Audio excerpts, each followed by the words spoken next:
Ka-boys ni Elvis Presley Jerome Evardome, binasag na ang kanyang katahimikan patungkol sa mga usap-usapan at haka-haka ng ilan sa mga netizens kung bakit hindi na siya napapanood sa Eat Bulaga.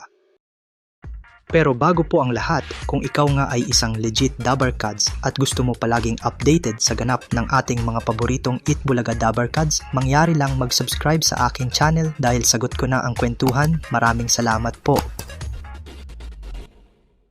Namimiss na nga ng mga Jeromantics or supporters ni Elvis Presley clone Jerome Evardome na mapanood siyang kumakanta sa Eat Bulaga.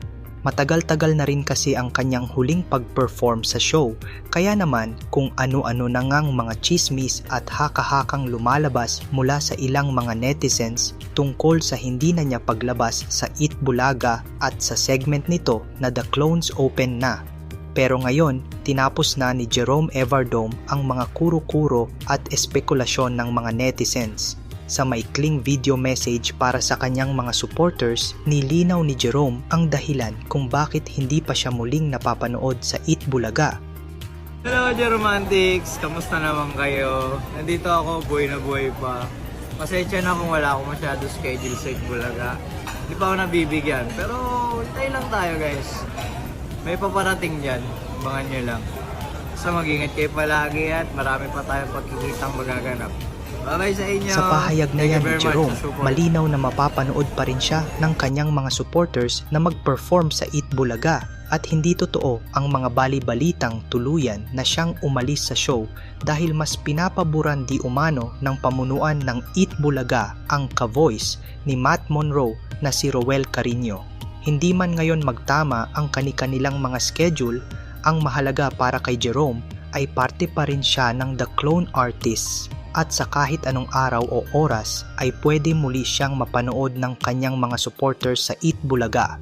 Hinangaan nga si Jerome Evardome dahil sa kanyang plakadong performance ng mga classic Elvis Presley song.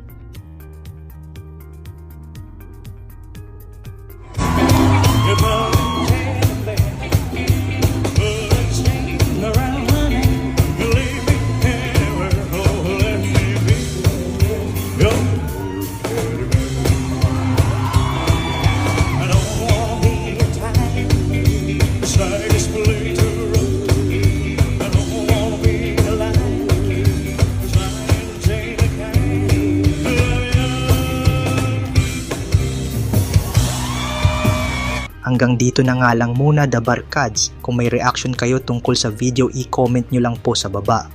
Pero bago po kayo umalis, pakipindot po ang subscribe button at pati na rin ang notification bell para updated kayo sa mga videos pa naming paparating. Muli, maraming salamat sa inyong panonood mga Dabarkads.